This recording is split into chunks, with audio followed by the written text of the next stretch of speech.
As we head toward the end of the school year, it's time to consider some volunteer opportunities for the whole family. We learn about getting kids involved with Mile High United Way. Bling, bling. You hear that? That's peace. You see just a couple of strings can make a very sweet sound. Your preview of the Colorado Dulcimer Festival. I'm super psyched. Plus our chat with the minds behind the hit new series Margo's Got Money Troubles. Colorado and Company starts when? Oh yeah, right now. Portions of Colorado and Company contain paid content. Good friends, gonna get you through the day. Good friends. Okay, y'all, it is almost here. We're so excited. We're a little over a week away from our Coco Takeover show with Aria Integrative Health. It's on April 30th. I want you to watch that show, but you should enter to win a health and beauty package worth, drum roll, just me? Cool, no problem. $16,000. Okay, Nick, you did the show last year. The response was insane. This year, you have new treatments to talk about and add to the package. Is that correct? Correct. Okay, what are you adding? Well, we're really allowing the patient to choose. Good, because it's each person's thing. Exactly. Right, and okay. we fully customize each package for each patient anyways, because we don't know what you really need until we sit down and go over the entire process with you. But now it's a full health package, which would be mental health, body, get your hips moving again, avoiding knee surgery, all kinds of things there. But then the full aesthetic side, whether it be body contouring, facial aesthetics, all of that. But this is the biggest giveaway we've ever done. $16,000 to represent we are in our 16th year of business. Mazel, first of all. And sometimes the aesthetics can help the mental. Do you know what I mean? Big time. A little bit. Yeah, not trying to be vain, but I'm extremely vain. So I'm going to go there. So I want to focus on the services you offer to help, especially with inch loss, which I kind of think is a cool band name. You say you can help people lose inches in 30 days and do it in a healthy way. And I've seen befores and afters, and they're insane. How does that work? Well, it really depends on what the patient needs once again. Okay. And those immediate quick results, it's all about correcting the true root cause of the problem when people can't lose weight, which majority of the time is insulin resistance, right? Insulin resistance. Insulin resistance. So what's so nice about the medical weight loss world is it's truly one of the greatest advancements in anti-aging we've ever had. It's incredible. It's incredible because we are actually correcting insulin resistance, which is the true root cause of so many issues down the path. Metabolics and your having a healthy metabolic system is so crucial to longevity. Yes. Alzheimer's is type 3 diabetes. I did not know They that. do not call it Alzheimer's in many other areas of the country. So when we're talking about this, correcting insulin resistance, but then we're also seeing dramatic weight loss healthfully, and we're actually doing full body composition because so many places out there that are offering, whether it be Ozempic or Mounjaro or whatever it is, they're not watching your actual basal metabolic rate, meaning they're just handing it over. They're just handing it over, and they see the number on the scale go down. They're like, "That's great." Majority of the time, it's not, because 50% of the weight that people are losing on these drugs nationwide is lean mass. That is a major problem. That is never going to happen at ARIA because we're actually managing and paying attention to what your skeletal muscle mass rate is. So yes, you're losing weight, but more importantly at ARIA, we're losing fat, not muscle, and that is a very, very big distinction because if you're on these and your doc or your provider is not managing or watching what's happening with your body composition, that is a giant red flag. Huge. So we want to make sure we're doing this appropriately.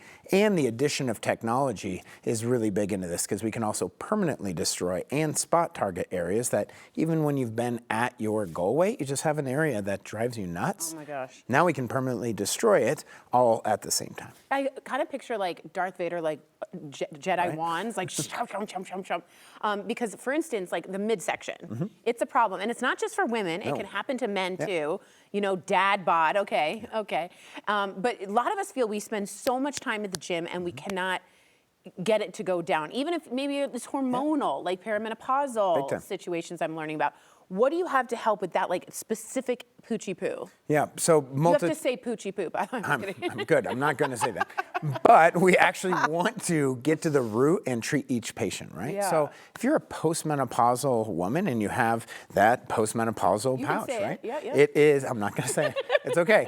But we actually want to correct the root cause of the problem, which can be hormonal imbalance. Yes. So we do full bioidentical hormone. We are a functional integrative health center first and foremost. The body is designed to heal itself, guys. Yeah. We just have to make sure that it's in the right place. So we are actually correcting the root cause of the problem, but then we can utilize technology to where we're permanently destroying those fat cells non-surgically. So we're showing you these dramatic changes. I mean, we changed this entire patients' lives where we were doing, yes, permanent targeted fat loss. We also did full body skin tightening at the same time. You can do skin tightening? Oh, yeah. We do bulk skin tightening. We correct cellulite, all of that. So if you want to look better, feel better, get healthier, and do it the right way, nobody literally in the entire country can do what we're doing at ARIA. And it's because we have 25 different machines. Yeah. We have full functional medicine, women's health practitioner. We have regenerative medicine. You have a dietitian even. We have 2 holistic nutritionists in-house. We have personal trainers if we need to go down that road. We could do guided grocery shopping. Like, depending on what the patient needs, we're here to hold your hand, so we're showing you those dramatic changes in the most proper way possible. This is not a one-trick pony kind of place. We have more tech than anybody because each patient's individual. If somebody has one piece of technology, that's not going to be the right fit for everybody. We have painstakingly now we're on our 16th year, partially because of Colorado Company, thank you viewers, but now we have the most comprehensive options to show you the results that you're looking for in a permanent solution. That's what the entire process is built on. Phenomenal. I just got a grocery sent, like an Instacart, and I didn't pick one vegetable, so I do need to call you. For me, a lot of other people, and it's really not about the scale, it's about my genes. It's like, how does this fit? Because I feel like really tight and uncomfortable. You have something called Sculpture? Yes. What is that? So we love Sculpture. We've actually done more treatments with Sculpture than any clinic in the entire world. It is a laser, so it's a 1060 nanometer wavelength laser. I'm not trying to nerd out on everybody. Right. But what's so important about that is we're able to bypass the dermis. So we keep your skin safe and we get all the heat where it needs to go. So we've known for about 45 years or so that heat kills fat and at what temperature. We're now able to maintain that temperature zone with Sculpture where we're destroying fat cells and no other tissue with this particular device. Like other machines that are utilizing cold, you can be left with a terrible uneven results, and it's because they have to utilize suction. With this, as you just saw in that graphic, we are able to put those lasers directly against the surface of the skin, so you'll never be left with uneven results. We're killing more fat per treatment with this device than any other option on the market. Wow.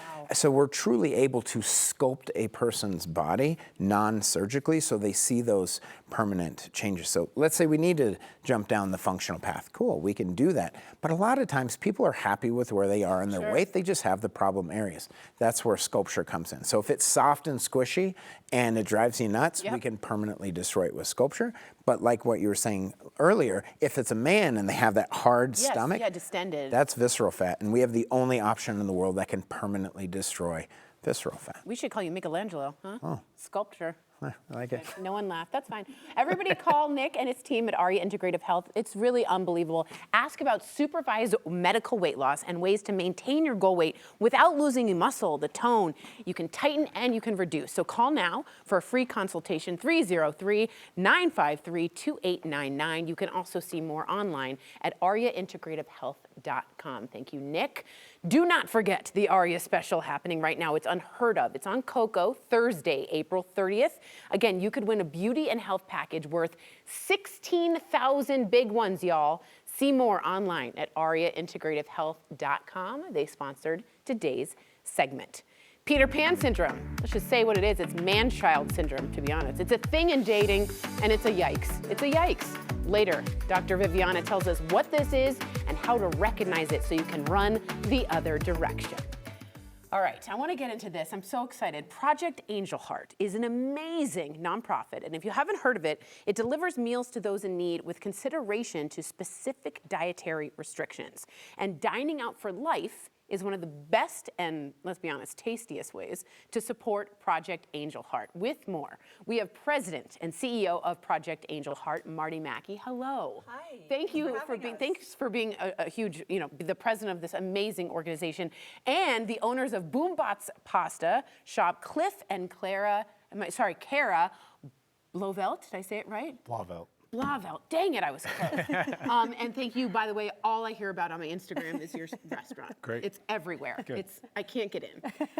We'll talk after. I'll slip you a 5. All right, Marty, before we dive in, Dining Out for Life, share more with our viewers about what Project Angel Heart is. It's phenomenal. Yes, I'd be happy to. Please do. We are a nonprofit located right here in Denver. We've been here for 35 years. We provide medically tailored meals for people living with chronic illness, such as cardiovascular disease, diabetes, chronic kidney disease, HIV/AIDS. We also support women with high pregnancy needs. Whoa, Yeah, so there's a really? lot of reasons why people would need our services. Yes. We have, this year, we'll have delivered 815,000 meals. Stop. No, I kid you not. Stop. How Up and long down, have y'all been? 35 years, said that. up and down the Front Range, from Pueblo to Fort Collins, and we ship to others in rural areas. So nutrition-related needs, we can solve for them. My mother had a chronic illness, and I bow down to those who can help.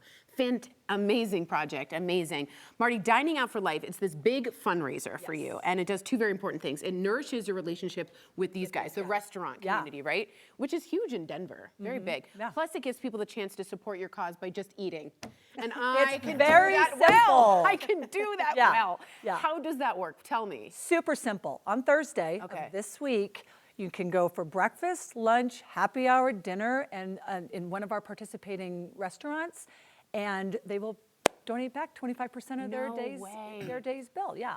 So we're super excited. So we encourage you to order an appetizer, Oh, to have mommy's that second good. glass of wine. Yep. Bring your kids. I know for me, I'll be bringing my 4 grandkids: Leland, Eli, Olivia, and Graham. Shout out. They What's will up, all y'all? be What's there. up, y'all? It is a very, very fun time to get together with family and friends and support our restaurants in Denver.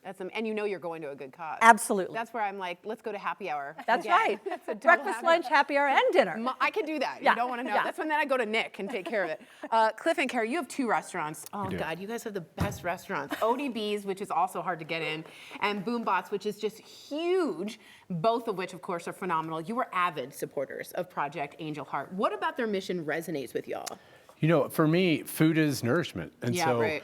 we can utilize what we do and what we love, and to be able to give back to such a great, organization like Project Angel Heart, it's kind of a no-brainer on our end. Yeah, good Yeah, people. What about you, absolutely. Kara? What do you think? I think, we just love to feed people. So if that's what we do well, and then they help in other ways, so combining forces is Why a great, not? Yeah. It's like a win-win for Yeah, everybody. exactly. Yeah, and a win for me as well. So Boombots, as I said, it's literally on every best of list right now. I'm so excited to see what you're whipping up for Dining Out for Life. Can you show me the dishes? Oh, I didn't even take a look. Great. Well, so we'll just start here. This one's already kind of, plated. Can I smell this? Yeah. So that's our dirty martini bucatini. So I knew you're gonna love it. Oh my gosh. So the idea is we took the martini, I kind of broke it down into sort of components, what really makes a martini. So the vodka sauce is the red sauce on there. And then we use olive brine into the noodles. So the noodles themselves are actually like olive noodles. And then I love the blue cheese olives. Me too. So I went I blue do cheese too. and olives. And then, the gin martinis have like the Gibson, like the pickled onion. So Yeah. there's a little bit of the pickled onion. So really the idea is it's kind of broken down and then brought back into this like really nice cohesive dish. You could have this with a dirty martini, and I'd say I'll love this. I'll one up you. We got a pasta water martini on the menu. So. Stop. Yeah, so you can have both, yes. Oh my God, this smells divine. No wonder you're on this. You guys are doing drugs Yeah. when you come up with this, I swear to God. Oh, yeah. Right, what else are y'all mixing up over And then here? this is gonna be, so this is our Look at root veg that. salad. So you have beets, parsnips, and carrots all get just charred, and we take all the char off, shred them. On the at the color you bottom, get. we're gonna have a little bit of the, there's a smoked almond ricotta. Okay. Oh my God, what is So this? this is gonna be rye breadcrumbs. I'm Jewish. We love rye. Perfect. I live off rye. So that guy, and then just gets finished up with a little bit of a cider and how did you come a up with fig this? cider syrup. Oh my gosh. So is this a pasta or is this a veggie dish? This is one of our veggie dishes. Okay, We brought veggie. it. It's so lovely. I and mean, just, look at that. Smell it. Oh my God. Yeah. I like Yeah. I really like it when it punches you in the face. Right. I know that sounds weird, but I really do. Cara, tell me what you are mixing. Am I saying Cara or Kara? Kara, you're great. I You don't can like call me whatever. Kara, tell me what you're mixing up here, because it's not just food. Yes, so there is a huge demand for non-alcoholic drinks Huge, these days. So we yes. have an entire no-proof section. Today I'm going to be making a drink. It's called What the Heliante. I can't with y'all. I can't with y'all. And I so love it. Basically, it's a play on a Peruvian street drink, emoliente. Okay. And so it's going to be 2.5 ounces of the emoliente. Is that a type of liquor? It is a barley-based liquid with some herbs in it as well. Okay, nice, yeah. okay. And then we have the yuzu kosho syrup. Oh, wow. Look at that color. Oh, And then we have a little bit of lemon juice. a little acidic. Yes. I try to sound like a to chef bring it when I all say that. together. We'll give it a little stir. Nice. You don't shake, we stir. No, we stir Okay. this one. And then to top it all off, Oh my gosh. we have a What little. the Heliante it's called? Yes, what the Heliante. And real quick, as you're making this, boombots means what in it? I speak a little Italian, but it means what? It was like idiots. It's like a dumb, yeah. dumb like and a that was kind dummy. of opening another restaurant really felt somewhat idiotic. That's how I feel about my whole life. Cheers, you guys. To Cheers. Project Cheers. Angel Yes. Heart, to Yeah. dining out for life. I can't wait. Yes. Hold on. Yes, delicious. Oh my word. You can tell when a restaurant's at a different level. That's a different level. gonna be This great. is beautifully balanced. Yeah. I'm going to On the take patio. this for the Yeah. rest of the show. Thursday, April 23rd, you can dine out to give back. So I want you to dine at one of more than 100 restaurants. And as Marty said, 25% of your bill will be donated to this amazing cause, Project Angel Heart. It provides meals for Coloradans living with severe illnesses like HIV/AIDS, cancer, heart failure, and I thought the high-risk pregnancies. Sometimes you can't get out of the house to get the food, so it's brilliant. Learn more. Get the list of restaurants at diningoutforlifeco.org. Eat at Boombots if you can get in. And tell them you saw them on Coco. Maybe I'll get a reservation one of these days. Hello, everyone. I'm David Cunningham, and I'm really pleased to have the conversation with Kelly coming up about self-love. Yes, loving others is important, but loving ourselves and being able to truly be happy with who we are. That's the foundation for all of our life. So stay tuned for this next conversation.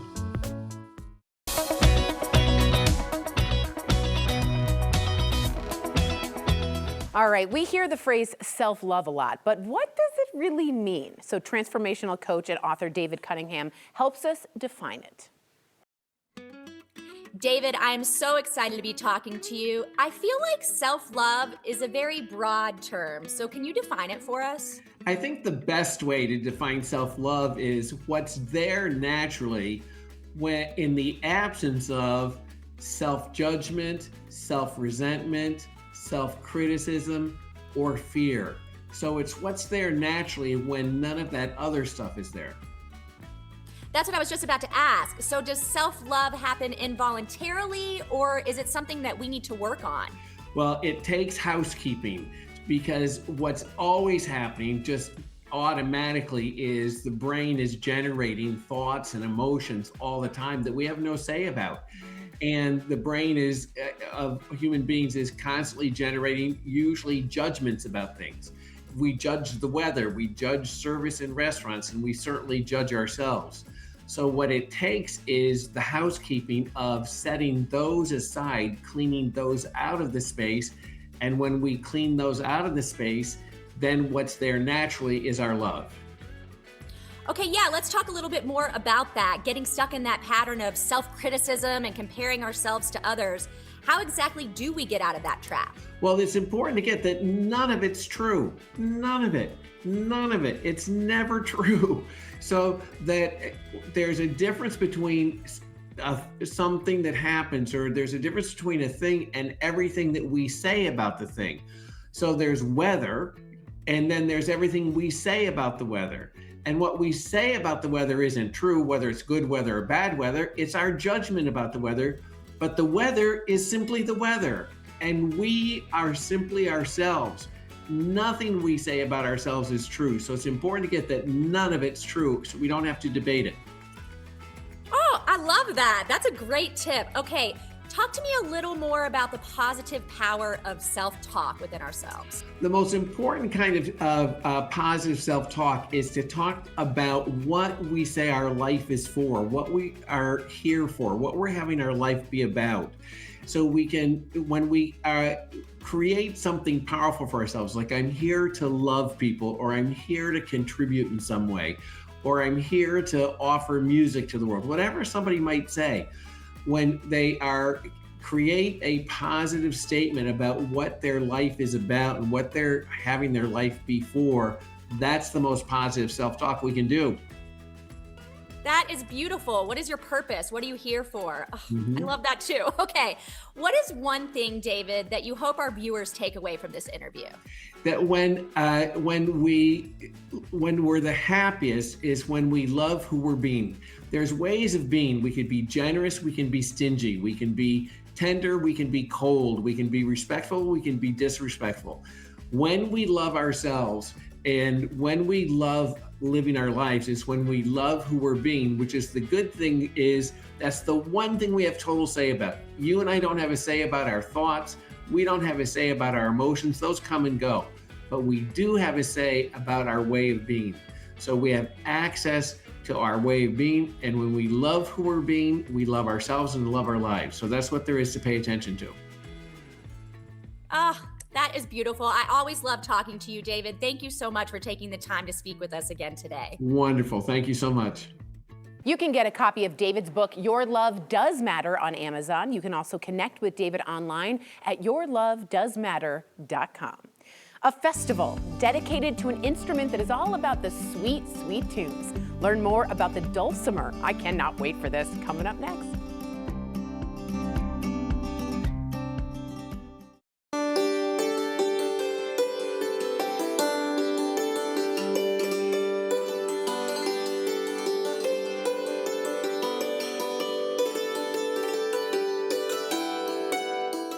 Beautiful sound. The Colorado Dulcimer Festival might just be the most peaceful festival ever.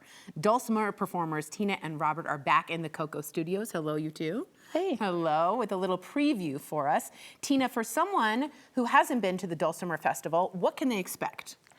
Well, there's 2 days, Friday and Saturday, full-day festival classes and stuff like that. There's 9 different instructors there. Oh, wow. You can learn hammer dulcimer techniques or mountain dulcimer techniques. Okay. 2 different instruments. Got it. And there's participatory activities to be happening, which is really great about this festival. It's not just sitting down and getting fed information Sure. on how to play. Sure, it's You interactive. can actually join in a group that's playing or sing or perform if you learned a little thing, even if it's not a dulcimer. Maybe you're learning the trombone. Oh, really? You could just bring it on in? Well, on open stage, you can do whatever you want. This is phenomenal. So- Okay, what if you're already a dulcimer expert, as many of us obviously are? Of course I'm an expert. Are there opportunities for you at the festival if you know the dulcimer well? If you already know the dulcimer well, there is. Okay. And it's more probably in the participatory thing because you can help inspire people by what Yeah. your knowledge of what you know how to do. And even if you know a lot of stuff, you might have an instructor out there who plays something slightly different than you ever thought you could do. Yeah. So there's always, learning never stops. I was just going to say that. You can always learn Learning more, can't never you? stops. That's exactly right. Okay, Robert, tell us a little bit just about the instrument itself. I know Amanda Seyfried, I was telling you guys before, went on Jimmy Fallon and played it, and that's how I started learning about it. Tell us about the instrument. Well, this is a mountain dulcimer, and it's called mountain dulcimer because it comes from the Appalachian Mountains. Oh, That's wow. where it was popularized. I think it has roots in Europe, Western Yes, Europe. yeah. It's played on the lap, has 3 sets of strings, and missing some, if you look at the fretboard here, it's missing some of its teeth, but that's because it's fretted in such a way that you can play a major scale. Oh, nice. And okay. I think that's about all. Nice. Nice. What is it? And what is it made out of? Is walnut? This one particular one, I think, is cedar Nice. and cherry. CD and okay. And they're made out of many different woods, and they come in different shapes as well. You can get an hourglass shaped one, or you can Nice. get one that comes in a box. And maybe Tina, yeah, tell us about this one because it looks so vastly different. It is vastly different. Yeah, right? The only reason that mountain dulcimers and hammer dulcimers are in the same festival is because they shared the name dulcimer, which see. means dulcimelos means sweet sound. Sounds, yeah. And they both make lovely sounds. The hammer dulcimer probably came to U.S. probably from Germany, Hungarian roots. But anyways, it's more related to a piano in the sense, and it's a percussion instrument because you hit on them. It's like a mallet, you said. It's the mallets, right? These are the Wow. hammers. It's how you play, not the condition of the performer. I thought it was a hammered No. person playing. Wow. You know, so it's like playing the guts of a piano, sort of. Yes, it's almost Sort piano of. percussion put together. Exactly. Okay. Well, that's piano is a percussion That is true. instrument. I was like, wait a minute, isn't that one? That's Yeah. true. What drew you guys both to the instrument? Was it, I mean, it has to be the sound. For me, it was the sound. I was Yeah. living in Ketchikan, Alaska, and I heard somebody play that. It's like, oh my gosh, that's magical. It's Yeah. like fairy tale I was going to music. say it's like Midsummer's Night Dream Yes, music. yes, and that's okay. what drew me. And then right Amazing. away started playing with the people who had that, and he wanted to play more fiddle, so I became the hammer dulcimer person in that group. Played with people right away, Yeah. and played for little small community dances, kind of like square dance How type cute. things. That's amazing. What about you? The accessibility, you can pick out a tune pretty much as soon as you sit down with one of these things. In just a few minutes, you can figure out how to at least get a song out. Yeah, and it's portable. I mean, it's easy to take with you. And they're not very expensive, and so yeah, it's an accessible instrument. Amazing. And If you both of you, I want to ask, what do you want people to know about the festival, or know so they're not intimidated? Let's say I know nothing. Can I still show up? Yes. Okay. You can still show up, and you will find out that there are other people in the same boat as you. Yes, right. You know, no matter what level you're at, there's Okay. other people that have been there, done that. So it's kind of encouraging. You know, I don't want to say misery loves company, but happiness loves company. That's right. Fairy music loves company. All right, so please sit as we're going to get ready to hear you. The 21st Colorado Dulcimer Festival is happening on May 1st and May 2nd. It's in Littleton, and you can learn more at coloradodulcimerfestival.com. And now, here is Tina and Robert with just a little preview, some fairy music. Go ahead. 1, 2, 3, 4.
Thanks for watching Colorado and Company today. I am a big believer, if you didn't know this already, in the power of volunteering. I foster dogs, I finish cross-stitch projects for those who've passed on. It gives back and it makes you feel good. So whatever cause you feel connected to, lend a hand and see the good that comes from it. But say you don't know exactly which cause to start with. Totally understand that. Never fear, Tori has some ideas for you. With me from Mile High United Way, VP of Community Engagement, Katie Walton, along with Leah Devereaux, am I saying that right? Excellent. VP of Strategic Initiatives, this is beautiful. Let's start with you, Leah. It's so cool that the United Way started right here in Denver. I always bring that up.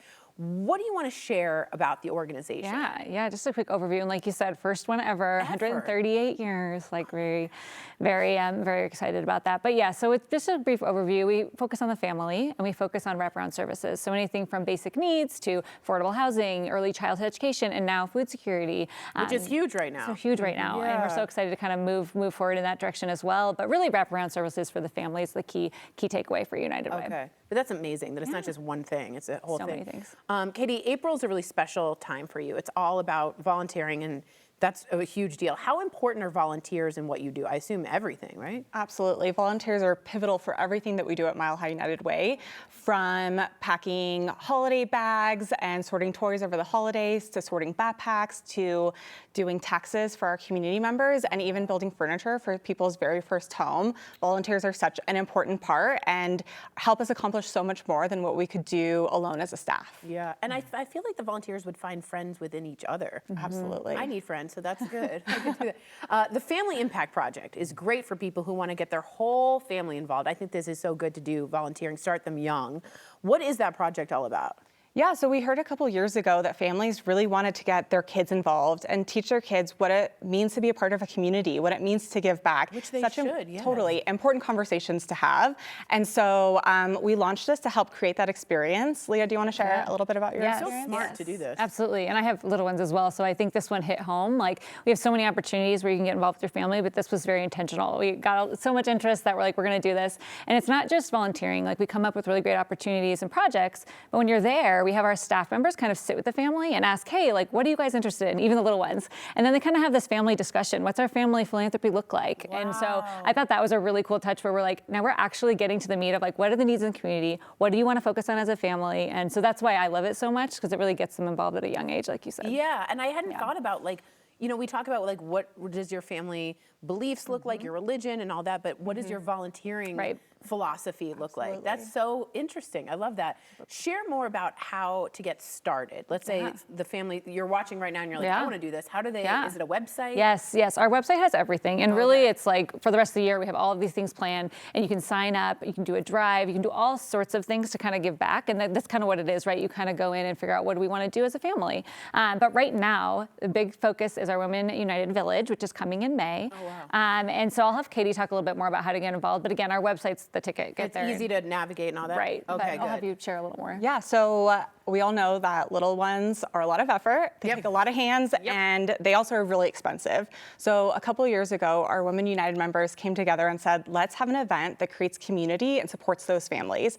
So when our families come to this event, they get essential items like formula and diapers and car seats. They also get sort of that wraparound support that we love. So mental health services. I was just going to ask. Brilliant. Access to food, access to crafts and activities and things that bring their families joy. Yes. So they get this wraparound support, and they also get to see that they're a part of a community, that everyone needs a little bit of help, and so they get to show up authentically as themselves. And we use volunteers to count the towers of diapers that we have. Which is huge. And sort through all of the car seats for the right sizes and ages. And so we need people to, show up day of to help us volunteer. We need people to go out and buy those really expensive car seats that our families in our community need desperately. And so we just need people to show up and volunteer and lend a helping hand. Unbelievable. And I gotta say, if you're out there and you're struggling, you can be the recipient of this as well. And it's you guys do it in a way that gives a lot of dignity back to the person, because it doesn't feel like a handout. It feels like, oh, there's others with me. And in this day and age, I hate to say, but food insecurity, buying a diaper, the affordability of everything is skyrocketed. So bravo to you guys to understand that, and to include mental health. I'm a huge advocate on that. I know you both have special volunteer memories that stick with you. I'm gonna ask you both if you have one you could share with us, because that personalizes it a bit. Yeah. And I'll start, because we were just chatting about, what were some really great experiences? And going back to that Family Impact Project. So I have a 10-year-old daughter, Everly. And Everly, yeah, she came with me once to do basic needs kits. And normally we put them in a water bottle, but this time, because the kiddos were there, they all got to decorate like these white bags. And so she had, I think it was like a rainbow or something. It was a really great picture that she created. And we took the bags to the car. And the next time we were driving downtown, we saw someone in need on the side of kind of a curve. And she's like, Mom, there's somebody, I can give my bag. We gave the bag, and he looked at us, thanked us, and then he looked right at Everly, and he looked at her face and showed the bag and was like, this is great. I kid you not, she wants to be so involved. And that's why it's so important to have the kiddos and she realized, I'm making a difference. And what a connection they had. It was my favorite moment for her. I had a lot of your water bottles that I've been giving out. And I see after I give them out, they're like chapstick, there's all this socks. It's so great. That's something you don't think about. It's not just here's $5, blah, blah, blah. Good for Everly. That's awesome. She loved it. That's awesome. What about you? So mine is maybe not the hands-on volunteering experience, but it was after our very first Women United Village. We got a letter from one of our families in our community. Oh boy. And I'm gonna cry on this one. It honestly makes me cry every time, and I've been talking about it for 4 years. But It stuck with you though. Yeah, she wrote, and she was just like, thank you for showing me that I wasn't alone, and that every time like I ask for help, other people need help too. Yeah. Because being like a parent, being like young, it can be so isolating. Totally. And it was the first time that she came to something and she looked around and was like, all of these other people need help, and that's okay. It's okay to ask for help. And that's so important for us at the United Way is we're part of this larger community. We're in this together and we all need help sometimes. And that's what's so cool about our wraparound support. And so when things are really hard, I just think of that letter like this is why we make everyone feel like they are a part of a community and that they have that support system. The dignity there. You got to frame that letter. Yeah. That's unbelievable.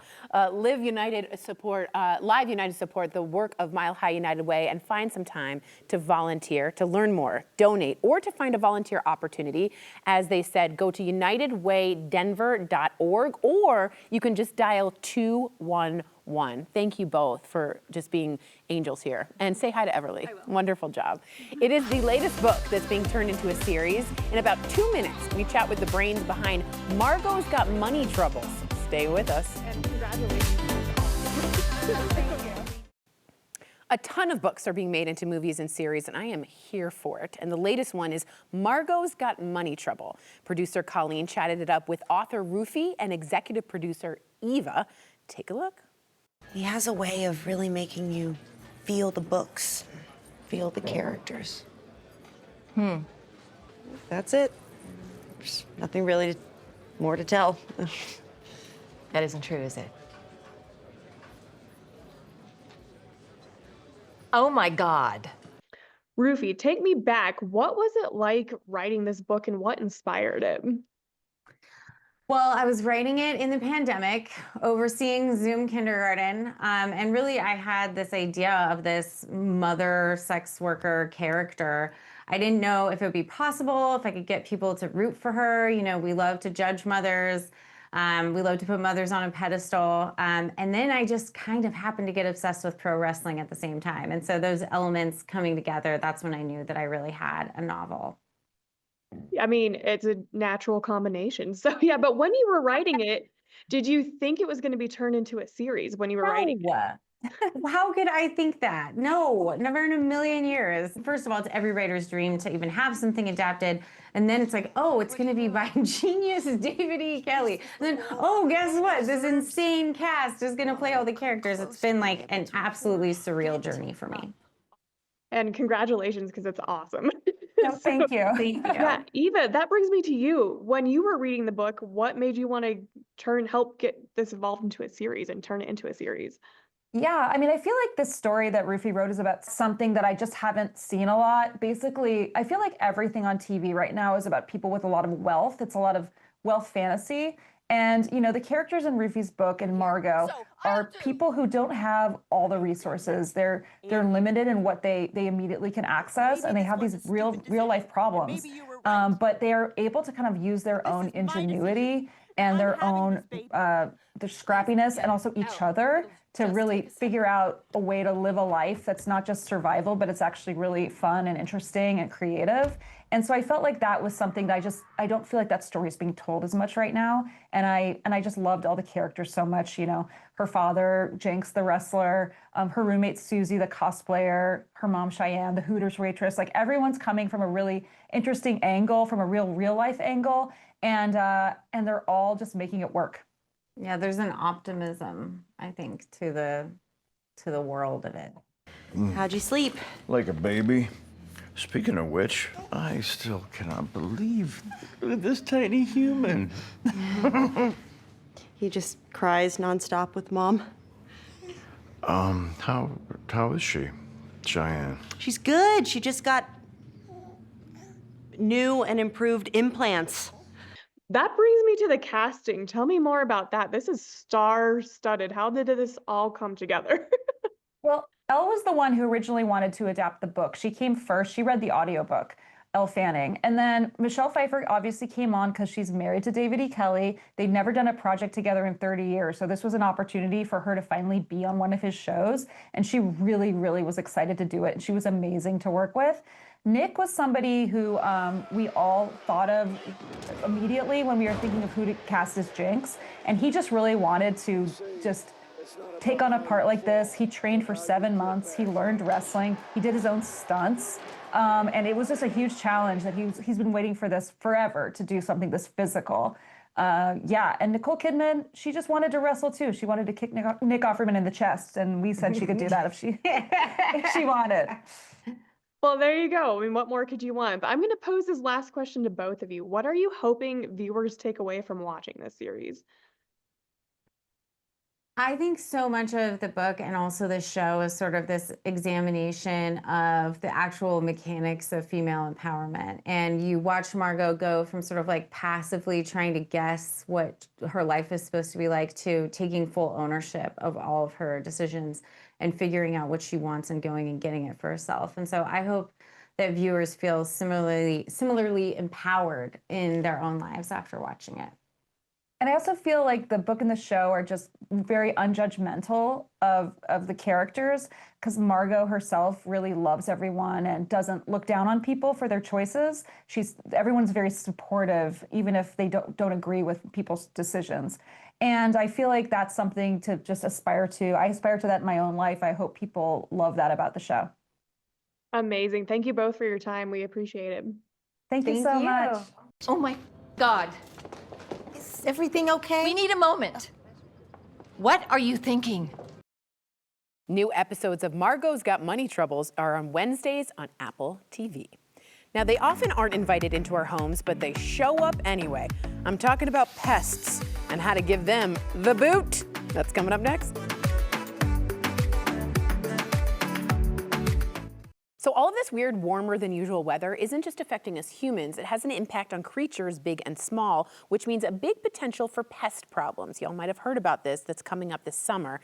We wanted to know more just to get ahead of any issues. So we asked Michael Bentley from the National Pest Management Association, what should we be looking out for and what can we do to keep pest problems under control? Here's what he had to say. We saw this unseasonably warm winter on the West Coast, followed by this record heat wave hit most of the country, and that moved the starting lineup weeks for pest activity. The sooner they become active, the sooner they start reproducing, the sooner populations start to increase, and more exposure to those pests that could do damage and potentially spread disease. One of the main reasons why we have these pests that show up around our homes is they're looking for one of three things: food, water, and/or shelter. Our homes and our properties tend to provide all three of those resources. So the name of the game is pest prevention, trying to be as proactive as we can to eliminate those conducive conditions in and around the home. Starting with the inside of the home, one of the most important things that we can do is, I'm standing here in the kitchen. The kitchen is where we find our food. It brings us all together. Unfortunately, it also brings pests together. So trying to limit access to food by simply cleaning up food spills. A couple drops of a sugary drink or a few crumbs of a cookie can be an all-you-can-eat buffet. So clean those food spills, clean those dirty dishes. Then also be mindful of how you store your food. Whether it's leftovers or even some of the foods that we keep in the pantry, making sure that we store those foods in tight, sealed containers, something durable like a hard plastic or glass will do, but something that seals with an airtight lid that not only protects those food from potential introduction to pests, but it also helps to trap those food odors, which can be really attractive. For moisture sources, water for pests, that's going to be any room of the home where we have plumbing penetration, something like a faucet or a shower. So our laundry rooms, our bathrooms, even the kitchen, these could all be rooms that attract pests because they are looking for those moisture sources. So being mindful of potentially dripping faucets or any moisture intrusion, any slow, steady leak like that needs to be resolved as soon as possible. And lastly, clutter. That's going to be our conducive condition that checks off the box for harborage for pests. Clutter is a pest's best friend. And it's springtime. We're going to talk about spring cleaning. This is the perfect time to start addressing those overly cluttered closets and garages and attic spaces where we've got just boxes piled up, focusing on decluttering those areas and reducing that clutter as best as possible. Check out the online bug barometer for your region and get more information about pest management. Go to pestworld.org. Thanks for your company, Colorado. Portions of today's program were sponsored by the businesses listed on your screen. And I just wanted to say, everyone have a great day, and we will see you next time.